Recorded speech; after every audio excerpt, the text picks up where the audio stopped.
Juan 4:24 dice, Dios es espíritu y los que le adoran en espíritu y en verdad es necesario que le adoren, es imperante, es primero que todo, es la prioridad en la vida que los que son espirituales le adoren, los que tengan vida espiritual, su vida es para adorar. Vamos por allá al verso 6. En el verso 6 del capítulo 4 dice, estaba allí el pozo de Jacob. Entonces Jesús, cansado del camino, se sentó junto al pozo y era como la hora sexta. Aquí vimos de que era el mediodía, de que esta mujer salió. ¿Alguien se acuerda cuántas horas caminó para llegar allí? Según la geografía bíblica, 2 horas a buscar agua, y venía de un lugar donde había acueducto. Esta era la ciudad de Sicar, antigua ciudad de Siquén, que para después se llamó Augusta, ¿cierto? Un lugar donde había agua, pero ella salía porque quería de alguna manera evadir su realidad, porque había algo que se llamaba orfandad del alma, o el vacío de la existencia, o el vivir sin propósito. Que en sí Cristo viene a darnos sentido. Nadie puede tener sentido, propósito en la vida si está muerto espiritualmente. Por eso lo primero que hace el sacrificio de Cristo es darnos vida espiritual, darnos vida en el Espíritu, y con esto comunión con el Padre. ¿Listo? Entonces ella está huyendo. ¿Por qué ella está huyendo? Porque aquí se cuenta de algunas cosas, que cuántos maridos había tenido. 5, y el que ahora tenía. De pronto, el señalamiento social y todo eso la llevaba a la autoexclusión. No era que la estaban sacando, era que se estaban autoexcluyendo. Es cuando entramos en esas cárceles del alma que queremos huir. Eso fue lo que vimos la vez pasada, porque miren, nosotros cuando no hacemos las cosas bien somos presa de nuestras propias acciones. Por allá el viernes estuvimos estudiando un texto que está, ¿dónde está? El viernes estudiamos un texto que está en Job 39:13. ¿Te se acuerda, hermano? El avestruz. Por favor, ayúdeme con este Job 39:13. En el 12 decía, tú le diste hermosas alas al pavo y alas y plumas al avestruz. En el 14 dice, primero que todo, un precedente. El avestruz es hermoso. ¿Y quién le dio las alas hermosas? Dios. O sea que ese bigote que usted tiene con el conquistador, el chipote conquistador, todo eso es por mega gracia. El cual desampara, es hermoso, es como el que tiene dones, pero desampara sus huevos, no tiene fruto, sobre el polvo, y sobre el polvo los calienta. Siguiente versículo. Y olvida que el pie los puede pisar y que puede quebrarlos alguna bestia del campo. ¿Es hermoso? ¿Tiene dones de hermosura? Bueno, segundo, ¿es productivo? ¿Es productivo? Sí. ¿Tiene huevos? ¿Sí o no? Sí. Pero le falta algo que estudiamos el viernes. Mire, botan los huevos, tienen los frutos y los dejan botados, no teniendo cuidado que alguna bestia del campo los puede pisar. Y yo les preguntaba, ¿saben ustedes cuál es la primera bestia que puede pisar los huevos del avestruz? El avestruz. El avestruz. El avestruz. Nosotros tenemos que lidiar con nuestra antigua naturaleza hasta el día que partamos a la eternidad, si no estamos en manos de nosotros mismos y podemos echar a perder lo que sea. Por eso necesitamos el gobierno de Dios. Someteros pues a la perfecta voluntad de Dios, para que Él nos exalte cuando fuere tiempo, para que podamos ver fruto. Tenemos que aprender a hacer las cosas de mejor manera, si no, nosotros echamos a perder la obra de Dios en nosotros. Esta mujer que habla acá, que tenía 5 eventos de eso, de esto, que tenían 5 maridos y aparte eso era rechazada y el pueblo, y ella se autoexcluía del pueblo, la rechazaba, hermanos, fue porque en algún momento la historia comenzó mal. Miren, cuando su hija le dice que tengo una cita, usted dice, como el niño del 8, ¿cierto? Ese concepto de cita no es una cita amorosa, eso viene de la Biblia.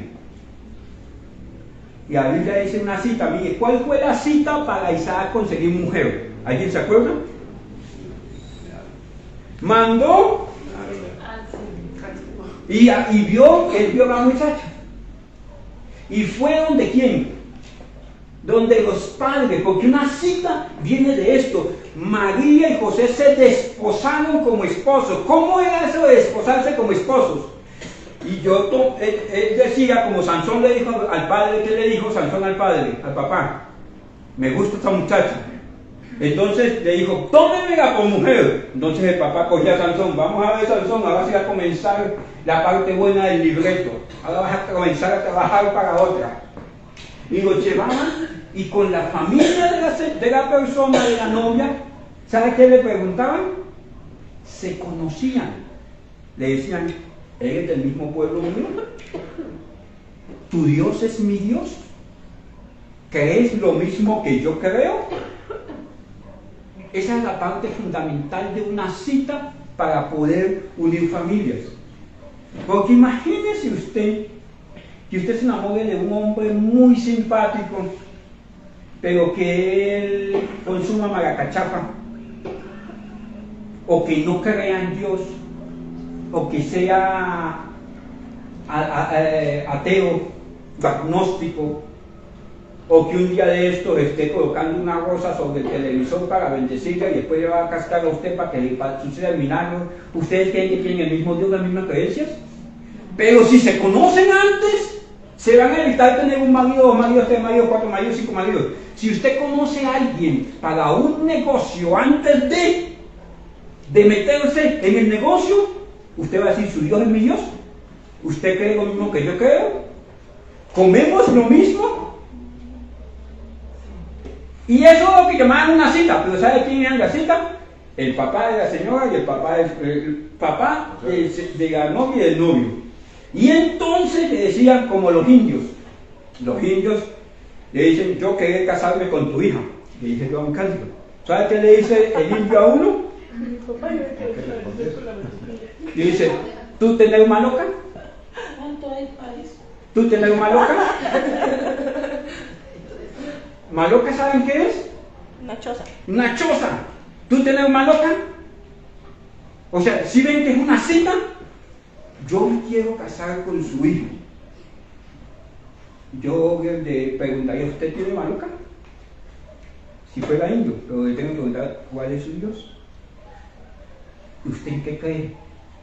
¿Por qué? Porque yo me monto en el barco que dice, el barco dice, súbanse en todos los que ya quieren pasar chévere. Y yo me monto porque ya quiero pasar chévere. Pero cuando me doy cuenta el barco va por un despeñadero rumbo al infierno. No tuve la cita, no cuadré nada. Entonces, viene el fracaso. Me voy a autoexcluir. ¿Por qué? Porque lo que comienza mal, termina mal. Todo esto me lleva a huir.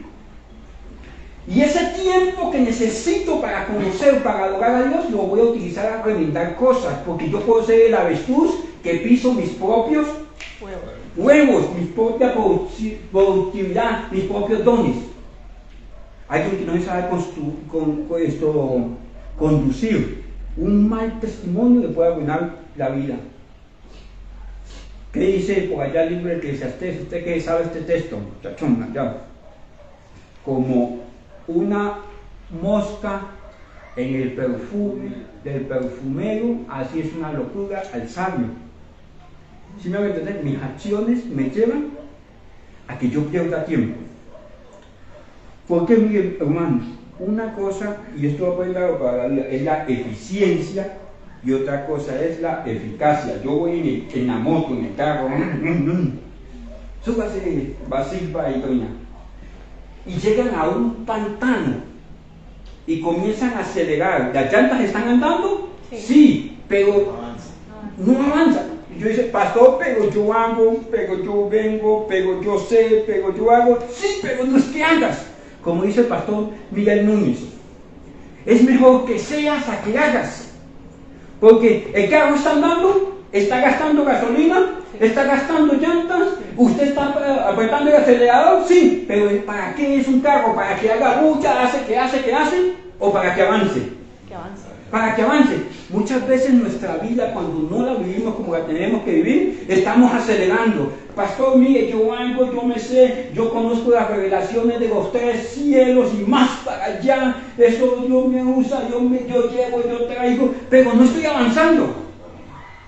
Y tenemos que comenzar a dar pasitos reales de avance. Esa es la diferencia entre eficacia y eficiencia. Dios quiere que nosotros como iglesia seamos eficientes. Dios quiere que en nuestro hogar seamos eficientes. Yo tengo que corregirme, yo tengo que crecer, yo tengo que dar pasitos hacia la obediencia, no hacer, porque eso desgasta. Y en sí, vuelve el otro año y me encuentran en el mismo punto. Así en todo lo que tiene que ver con la vida. Y al final, yo me autoexcluyo. ¿Por qué? Porque el tiempo pasa. Y cuando yo quiero servirle al Señor, ya estoy cuidando bisnietos. ¿Sí me hago entender? Ya se fue, o sea, yo quería cantarle, pero ya mi voz está como la de Gachimotruf, ya se me pasó. ¿Sí me hago entender? Como Rondamón. Mire, hermano, ella se autoexcluyó, y en ese autoexcluirse, en la voluntad de Dios, se encontró con Cristo. Voy al 7. Vino una mujer de Samaria a sacar agua y Jesús le dice, dame de beber. Ella comienza con argumentos históricos y le dice, usted es judío, yo soy samaritana, ¿cómo me hablas a mí? Esto no está en la Biblia, no está en el Antiguo Testamento de que los judíos y samaritanos tenían que ser enemigos. Era una costumbre entre judíos y samaritanos, era una costumbre que se había hecho dogma. ¿Me hago entender? Bueno, y más adelante Jesucristo le quiebra la costumbre, y le dice en el 10, que es lo que nos ocupa, si conocieras el don de Dios, ¿y quién es este que habla contigo, que te dice, dame de beber? Tú le pedirías que Él te diera, y Él te daría agua viva. Cristo lo centra, quitó el ser judío, el ser samaritano, el llegar a mediodía, todas estas cosas que estaban en la absoluta voluntad de Dios, soberanía absoluta de Dios. Dios ya había tejido los tiempos. La Biblia dice en este mismo texto que era necesario que pasara por Samaria. ¿Quién llevó a la mujer al encuentro con Cristo? ¿Quién la llevó? Él, o sea, la soberanía absoluta de Dios. Pero ella dijo un día, uy, no, yo me voy mejor a tomarme un agua del pozo de Jacob. ¿Usted cree que ella tomó la decisión de ir? ¿Sí o no? ¿Sí o no? Sí. ¿Quién hizo la cita con ella? Dios, mi hermano. El libre albedrío, que usted dice, es que yo tengo el libre albedrío de hacer y deshacer mi bien. La soberanía de Dios es como un torrente. Y el libre albedrío, la decisión del hombre, es como una jaula. ¿Qué dice Eclesiastés 3:11? Como una jaula. Discúlpeme, digamos que esto es una jaula. Donde vive Carlitos, un pajarito. Y él dice, yo tengo el poder de saltar de aquí a aquí, como esos pajaritos que tienen allá. Y cuando quiero comer de este alpiste, como de este alpiste. Yo no quiero tomar agua. Está en una jaulita. Y tiene el poder de hacer. Y él dice, yo tengo la velocidad de moverme de aquí hasta aquí. la jaulita es así, en la soberanía infinita de Dios. Yo creo que puedo, 90, 100 años de la vida del hombre, todo lo que hizo en su tiempo ya ha puesto eternidad en el corazón de ellos. Nosotros somos eternos, eternos. Nuestra autodeterminación es limitada. Él dice, yo voy a comer de este alpiste. ¿Quién le metió el alpiste en la jaula? ¿Quién le metió el alpiste? ¿Sí me voy a entender? Y él dice, yo como cuando quiero. Si él cerrara las llaves, no hay quien las abra. Mis hermanos, sin que alcance el hombre a entender la obra que Dios ha hecho desde el principio hasta el fin. Dios ya lo tenía prediseñado que iba a estar con esta mujer acá. Se obró en el corazón de ella levantarse y venir al encuentro con su Señor.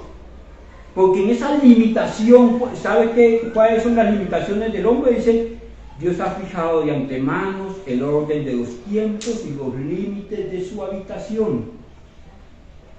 En esa vida que Dios nos da, en esta tierra, ese cuadrito de 60 años, y dice, usted está donde Dios ha determinado que esté. En esta vida que Dios nos da, Dios establece la decisión para que vayas al encuentro con Cristo.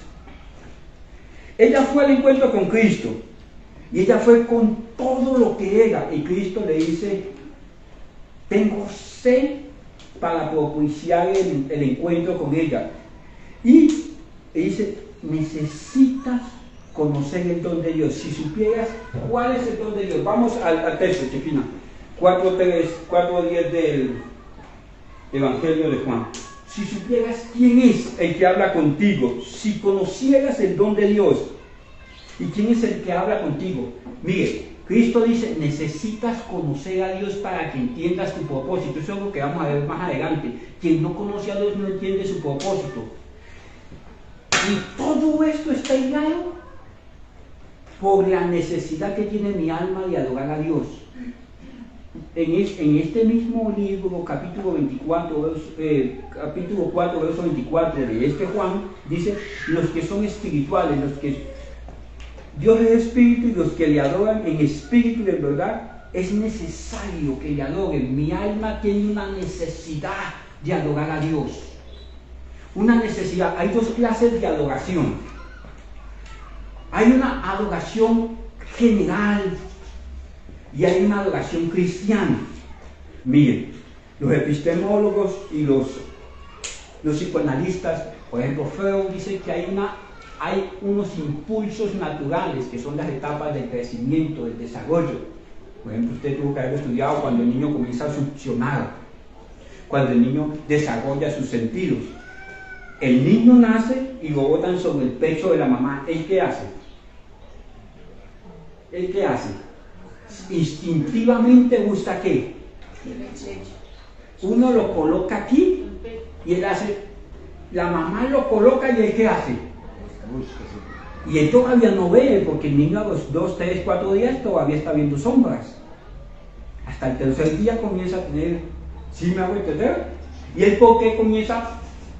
Porque instintivamente él busca el pezón. Así son los terneritos, así son varias especies, pero en los humanos es natural.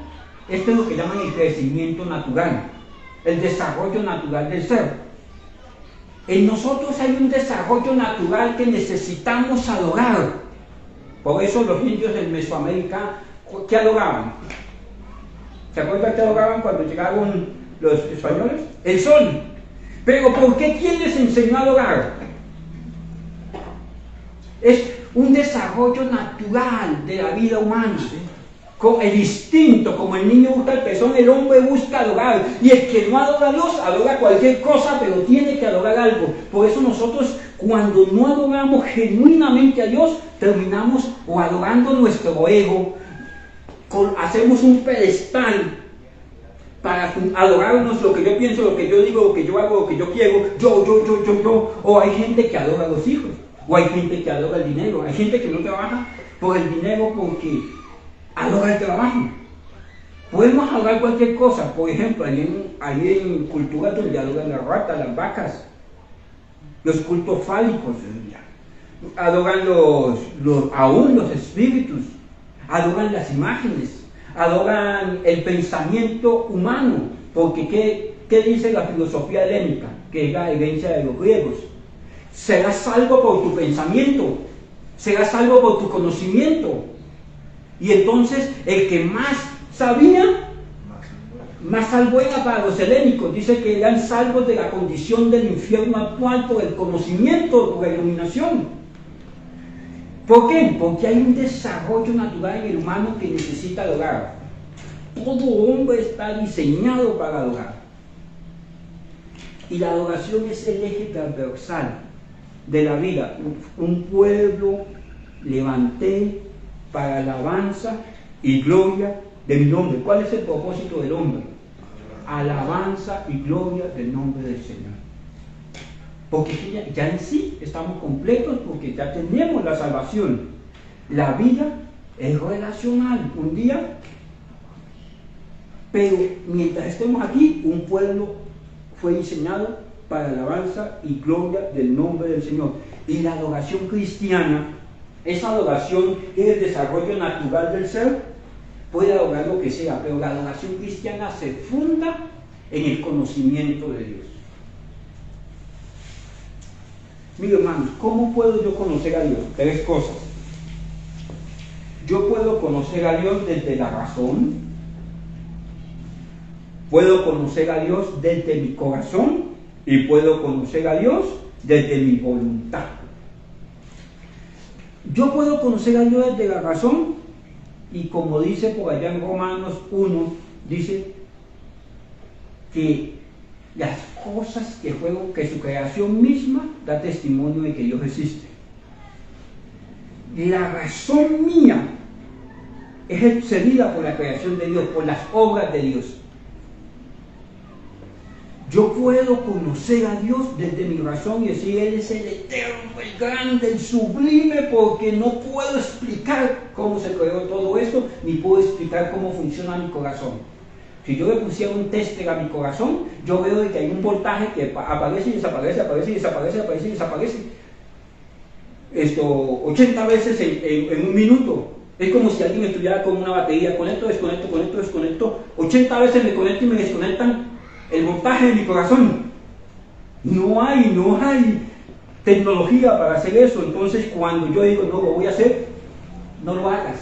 Dios existe. Mi razón es convencida de que Dios existe.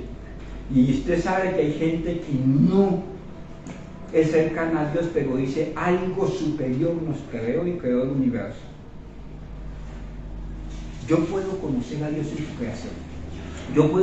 ¿Y eso es a través de qué? De la razón. Y aún mi razón me lleva a adorarle. ¿Por qué? Porque hay preguntas sin respuestas aquí en mi corazón. Yo puedo conocer a Dios desde mi corazón y el resultado es que yo alabo por su bondad. En una alabo por su grandeza, en otra alabo por su bondad. Mis hermanos, muchos conocemos a Dios desde esta parte emotiva del corazón. Él me salvó siendo yo pecador.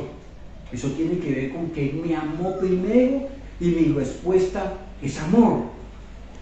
Por ejemplo, cuando usted ve el testimonio en el libro de Oseas, que siendo rechazado, despreciado, él va y la busca. ¿Alguien se acuerda cómo se llamaba la esposa de Oseas? Gomer.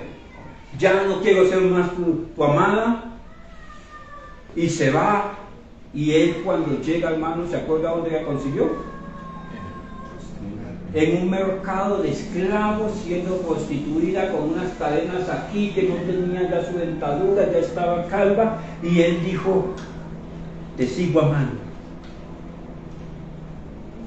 Y entonces ella se fue gratis y él la compró por un alto precio.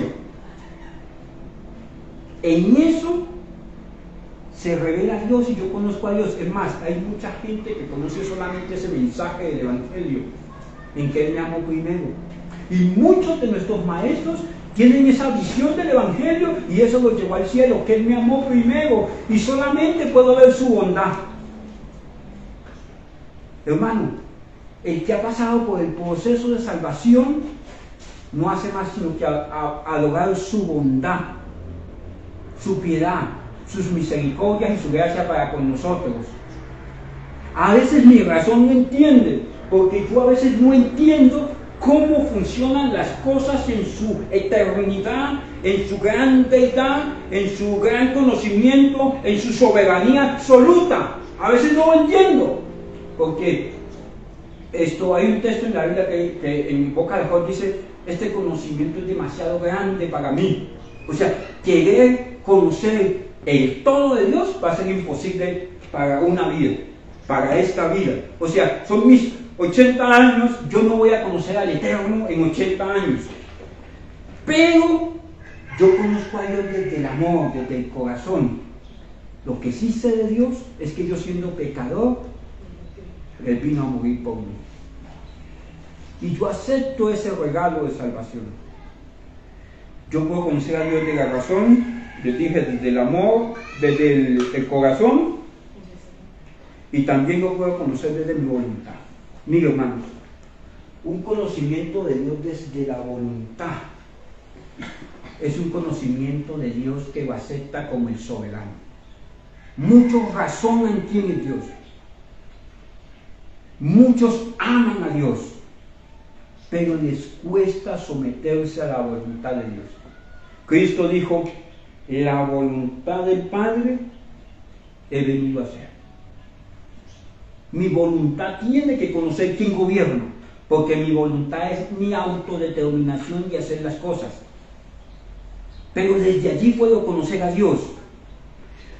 Cuando yo conozco desde mi voluntad, lo único que puedo hacer es imitar su santidad y perseguir su propósito.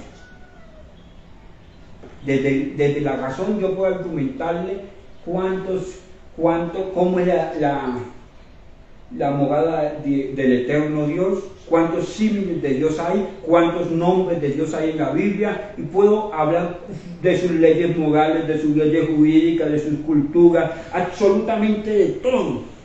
Desde el corazón yo puedo ser poético y decir: Él es el que ama mi alma. Porque sí es el que ama mi alma, o alguien ha visto a mi amado, pero desde mi voluntad puedo decir: Él es el que gobierna. Él es el que gobierna. Él es el que es santo y yo quiero imitar su santidad en alguna medida y yo quiero cumplir su propósito. Mire, hermanos, tengo una nota aquí, mire, en uno de los libros que es Alégrense las Naciones, del pastor Piper. Él dice: la verdadera adoración tiene que ver con acciones correctas que reflejen la voluntad de Dios.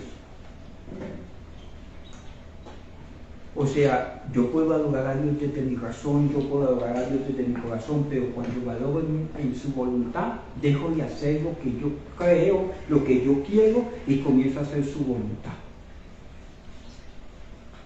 Eso es la verdadera adoración. Nosotros tenemos una liturgia en el culto como todas las iglesias. ¿En qué consiste la liturgia del cristiano?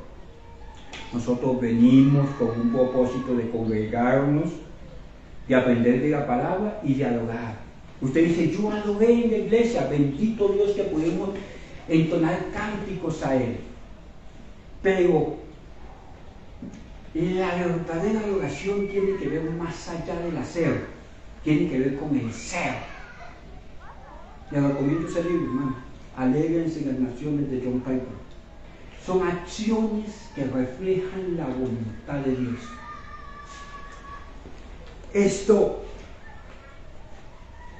Esta parte de conocer a Dios, dice, voy al texto nuevamente, Juan 4:10 dice: si conocieras quién es Dios, las cepas, el simiente de toda la vida en Dios es adorarme. Pero ¿qué tiene esta adoración? El conocimiento de Dios. Tengo que esforzarme en conocer más a Dios. Mire, ¿y conocer qué? Hay dos palabras que significan en la Biblia conocimiento. Una es gnosis, que es en el Nuevo Testamento, que es que yo pueda interiorizar algún conocimiento. Por eso los profesores aprenden las teorías del aprendizaje y una de esas es el cognitivismo, que es que hay un conocimiento que se puede tratar de alguna manera para que usted lo aprenda. Lo que hace la profesora es cuando le enseña O más palito es igual a la A, es en sus procesos mentales colocar este conocimiento, se llama la gnosis, el conocimiento. El conocimiento está aquí, pero ¿cuántos han claudicado leyendo esto? Porque ya podíamos saber todas estas gnosis, este es el conocimiento. Pero que alguien se sepa todas las fórmulas, cómo vuela un avión porque es ingeniero. Usted sabe que hay una diferencial que sostiene el avión porque el viento viene en contra y todo eso lo hace. Eso no implica que usted monte en un avión y pueda manejarlo, porque hay una razón teórica y hay una razón práctica. La palabra dice, no que sean oidores de mucho conocimiento porque se pueden volver oidores olvidadizos, sino que seamos hacedores de la palabra, porque puede haber gnosis, pero hay una palabra en el Antiguo Testamento. Si usted lleva notas académicas, la gnosis es la G hermana ya 1108, y hay una palabra en el Antiguo Testamento que es la H3045, en el diccionario Strong, el yo. Aquella es una yoda, usted que yoga Guerra de las Galaxias. Sabiduría, conocimiento. Esta palabra conocimiento del Antiguo Testamento es que yo estoy relacionado con la fuente del conocimiento. Yo no puedo conocer a Dios con el mero estudio, yo tengo que tener una relación, un vínculo, una comunión con Dios. Si yo quiero conocer a Dios, tengo que relacionarme con Dios. Nadie puede conocer a Dios alejado de Dios. Nadie puede entender qué es la salvación si no ha sido salvo. Si usted no se ha arrepentido de sus pecados, usted no puede entender de qué lo salvaron. Nadie puede experimentar el verdadero conocimiento de Dios si no lo ha experimentado en su propia vida. Cuando alguien le dice, yo sé que Dios suple, ¿sabe por qué es? Yo estoy convencido que Dios suple, porque Dios ya le suplió. Yo sé que Dios es un Dios perdonador porque Dios ya le perdonó. Yo sé que Dios es un Dios que disciplina a sus hijos porque Dios ya lo disciplinó. En el Antiguo Testamento dice que el conocimiento de Dios viene por la relación con Dios. ¿Qué se necesita conocer de Dios? Su eterno poder y deidad. Lo dice Pablo, por allá en Isaías 33:13, sus obras, sus señales. Todas estas cosas revelan quién es Dios. Permítame aquí.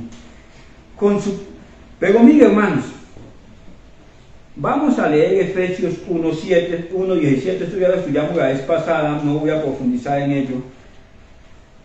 Efesios 1:17 y 18 dice así, esto lo estudiamos por un año, para que el Dios de nuestro Señor Jesucristo, el Padre de gloria, les dé espíritu de ¿qué? Sabiduría. ¿Qué espíritu es este?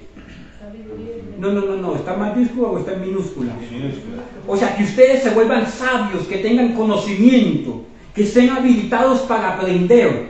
Bueno, espíritu de sabiduría, ¿para qué? Y revelación. El conocimiento de Él. ¿Qué es lo que se necesita para poder adorar? La mejor forma de adorar, como cité el pastor Piper, es que hagamos acciones dignas de su voluntad. Acciones de la voluntad de Dios, que mi vida no solamente adore en el templo, sino que yo sea adoración. que mis decisiones, que mis procesos internos, que lo que no ve nadie, que mi corazón pueda ser aprobado ante Dios. Esa es la verdadera adoración. Aquí dice que Dios me ilumine el entendimiento para yo poder conocerle más a Él. Sigue diciendo, alumbrando los ojos, ayúdenme, alumbrando los ojos de su entendimiento. O sea, mis hermanos, ¿dónde está este texto? Lámpara es a mis pies tu palabra y lumbrera a mi camino. Salmo 119. Bueno, entonces, ¿qué quiere decir? Que la palabra me ilumina, pero no me está iluminando la cara. ¿Me está iluminando qué? El camino. ¿Y qué es el camino? ¿Qué creen ustedes que es el camino ahí? La vida. ¿Y la vida se compone de qué? De acciones. De acciones. Un día usted dijo, sí, yo acepto. Ahora mire, ¿quién la manda? Esas acciones las llevó a la condición actual. Me lleva a la idea, pero si yo me dejo iluminar, si yo tengo la cita que les hablé al inicio, si yo sé cómo deben hacer las cosas, tu Dios es mi Dios, tiene maloca, ¿se acuerdan? Yo me dejo iluminar, entonces mi camino, yo voy a saber por dónde ando. Mire, para que sea iluminado, ¿qué? Mi entendimiento. Cuando el hombre cayó, las tinieblas cubrieron la tierra, mi hermano. El entendimiento se encegueció. La antigua naturaleza es un entendimiento enceguecido. Dios alumbra a quién? Mi entendimiento. Esto es lo que llaman la iluminación, para que sepan cuál es la esperanza con la que Él nos ha llamado. Esto habla de la salvación. Y cuáles las riquezas de su gloria y de su herencia en los santos. Hermano, mire, todo esto habla de la salvación, pero también de la voluntad de Dios. ¿Cuál es la voluntad de Dios para mi vida? Acuérdese que el Espíritu Santo nos lleva a reconocer a Cristo. Cristo da testimonio del Padre para revelarnos el propósito. ¿Qué es el propósito? ¿Se acuerdan? Es el desarrollo de los dones y talentos que Dios me dio para su voluntad. En eso veo las riquezas de su gloria hasta que esté en la eternidad. ¿Me llevan la idea? ¿Sí o no? O sea, yo estoy habilitado para vivir la vida que Dios me quiere dar. Cuando voy en contra de esa vida, mi vida no es adoración para Dios. Estoy siendo resistido por Dios. Y soy como el pajarito que salta de un palo a otro creyendo de que tengo libertad de hacer. Pero la soberanía absoluta de Dios me va a llevar a donde Él quiere que yo vaya. Mis hermanos, en el 3, 18 y 19, ya no puedo profundizar más en esto, eso ya lo vimos. 3, 18 y 19 dice, de Efesios, dice, para que sean plenamente capaces,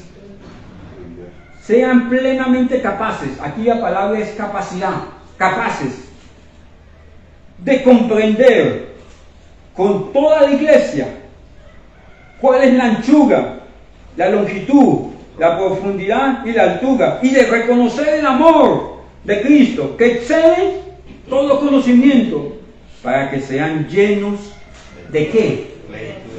¿Llenos de qué? Cuando yo conozco a mi Dios, la plenitud, voy a tener vida abundante, vida plena. Si yo no tengo una vida abundante, una vida plena, de acuerdo a los preceptos de Dios, es porque estoy siendo resistido por Dios.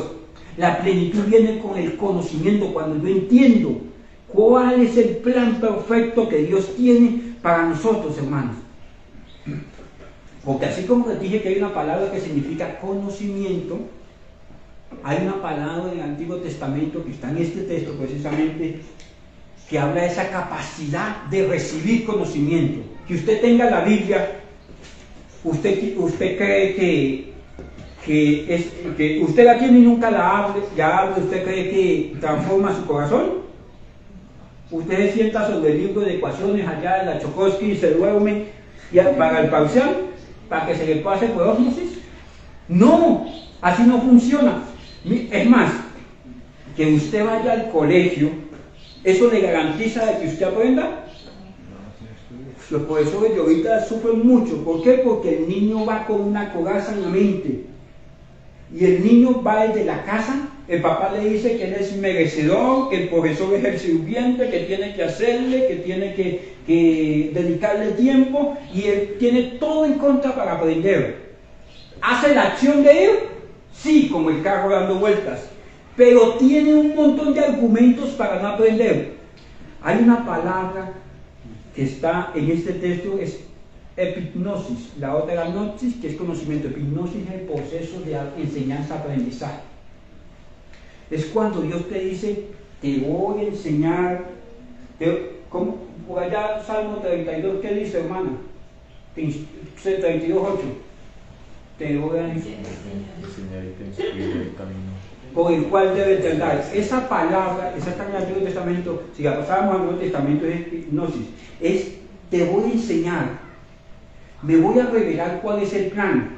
Si Dios quiere que yo sea pastor, discúlpeme el término, de cuánto me pongo yo, y yo estoy por allá jugando en los Juegos Olímpicos, que chévere, que me voy a ir a tal lado, a esto y lo otro y lo otro, y le parten la patica a la ovejita y vuelve. Y uno dice, Dios es malo. No, Dios no es malo.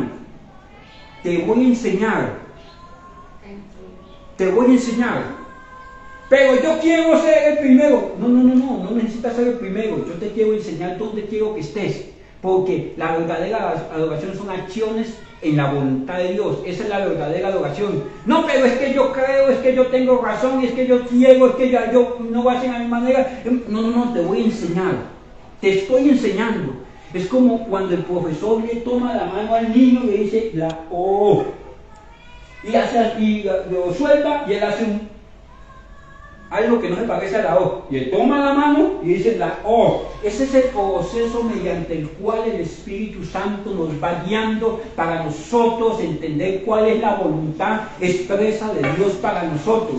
Eso es lo que dice aquí, que tenemos que crecer de tal manera que nuestra voluntad entienda quién gobierna. Yo conozco a Dios con mi razón, con mi corazón y con mi voluntad. Cuando lo conozco en la voluntad, de tal manera que Él me dice, es hacia allá, y yo digo, es hacia allá, Señor. Aquí no hay argumento que yo diga en contra, Señor. Si tú me dices, yo voy. Señor, si tú lo estableciste así, yo lo hago. Ya ahí no es de sentimientos, sino de mi voluntad sometida a la voluntad divina. Mis hermanos, la voluntad divina de Dios es expresa en todo. Si nosotros supiéramos quién es el que nos da la oportunidad de vivir, esto fue lo que Cristo le dijo a la mujer en Juan 4:10, si supieras cuál es el don de Dios, si supieras cuál es el propósito de mi vida, si yo supiera cuál es el propósito de mi vida, si usted le dijera a mí, es que a usted le quedan 2 días de vida, usted va a seguir armando pataletas allá en su casa con su mujer, su esposo, su mamá, su papá. Si usted supiera, si le desvelaran cuál es el propósito de la vida, porque cuando lo estaban haciendo, discúlpeme, soy muy gráfico, allá en el cielo, se va Carlitos, se llegó, pim, pastor, pum. Yo duré 14 años resistiendo la voluntad de Dios. Discúlpeme, no lo digo, no sé si la palabra es vergüenza, o sea, resistiendo la voluntad de Dios, pero sabía el Señor que iba a ser pastor. Nosotros resistimos la voluntad de Dios porque no sabemos cuál es la voluntad expresa de Dios. Jesucristo le dice, mujer, si usted supiera cuál es el don de Dios, quién es el Cristo de la gloria, y ese Cristo, cuál es el propósito que tiene para tu vida, cuál es la voluntad expresa. Volvamos nuevamente al texto. No, antes de eso quiero ir a Romanos 11:33. Ya termino. Romanos 11:33.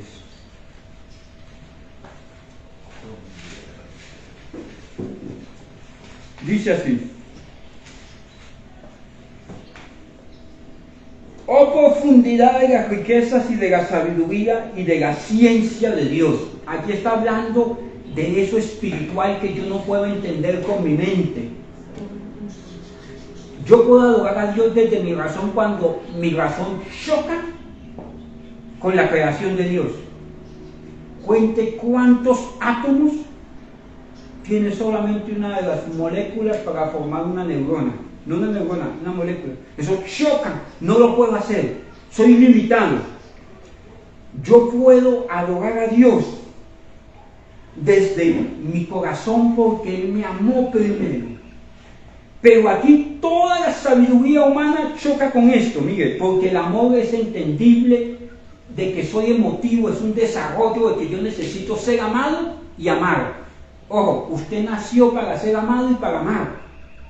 Cuando una persona que no se siente amada y que no da amor, es una persona que entra en depresión.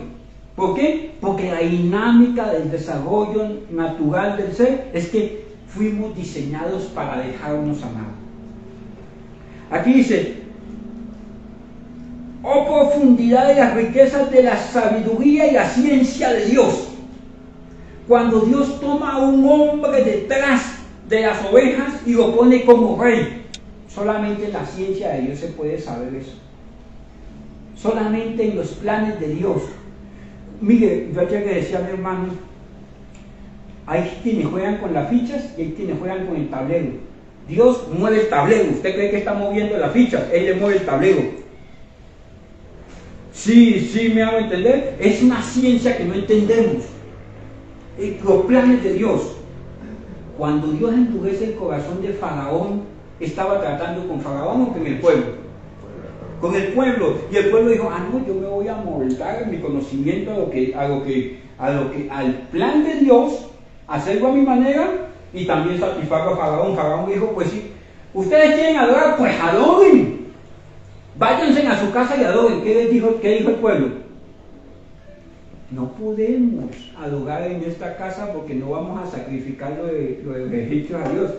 Digo, bueno, entonces váyanse al desierto. ¿Y qué dijo el pueblo? El Faraón dijo, váyanse al desierto. La lógica.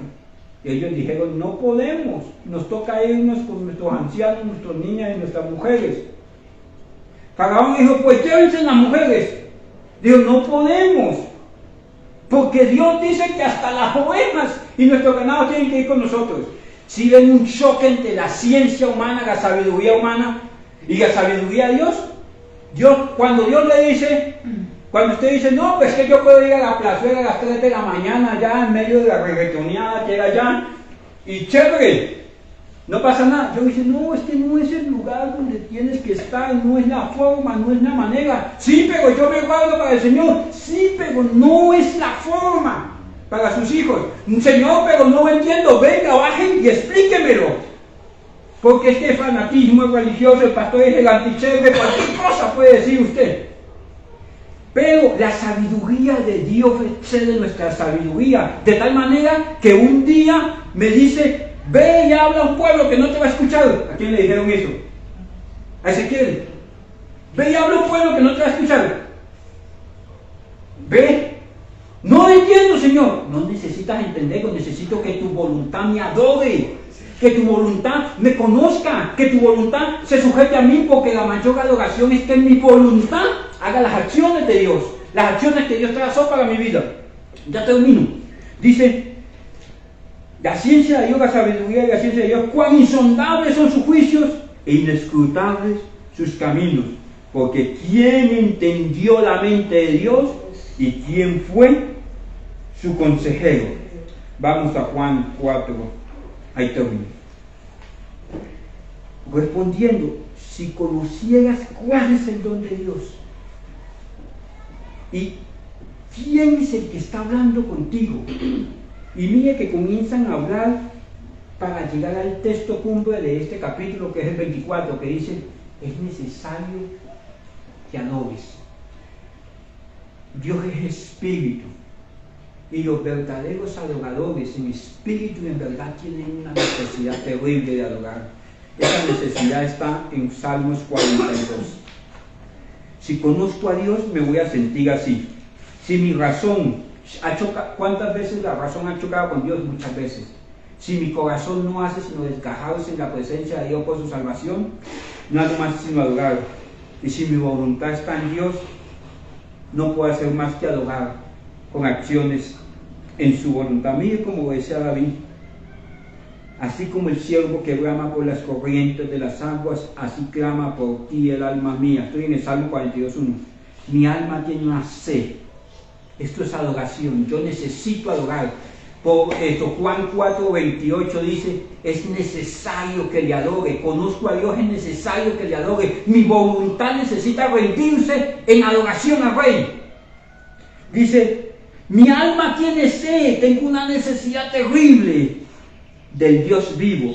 ¿Cuándo vendré y me presentaré delante de Dios? Creo que dice el Salmo 5, por allá lo hizo 7, dice, sus misericordias me llevan a tu casa a adorar. Esto, ¿por qué? ¿Y por qué? Mira lo que pasa aquí, en cuanto al alma aquí.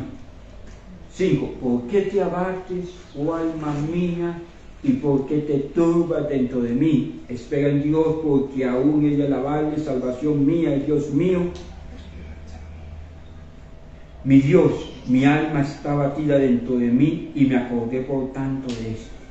Mis hermanos, si yo no entiendo que fui diseñado para conocer a Dios y que ese conocimiento me lleva a bajarme de mi pedestal, a hacer la voluntad de Dios, voy a vivir con ese vacío insondable, insaciable.